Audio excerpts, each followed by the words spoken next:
Alright guys, I'm back. Here's a shelf that I'm taking apart, right? I'm using this contact paper right here because this is my favorite one.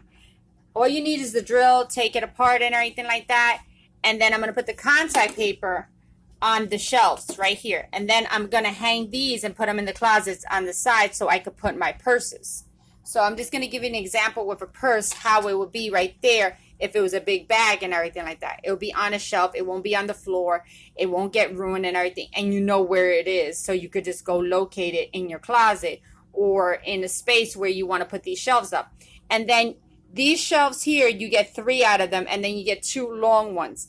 This is just like a little bookcase type thing, small, little shelf thing that you have. But instead of throwing it away, you can use it for something else.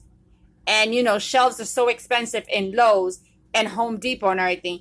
These, you pick them up for like $5, $10, and look how many shelves you can get out of it. 1, 2, and 3, right? And 2 long ones. Right there, you have enough to put your shoes and your purses. If anyone has any questions, feel free to message me. Thank you for subscribing to my TikTok, and thank you for subscribing to my YouTube. Bye, everyone. Hey, guys, look how it came out. Plain, fabulous. You see what you could do with a little bit of contact paper, guys? Contact paper does the trick on anything. So I'm going to put contact paper on these shelves as well, and I'll be back.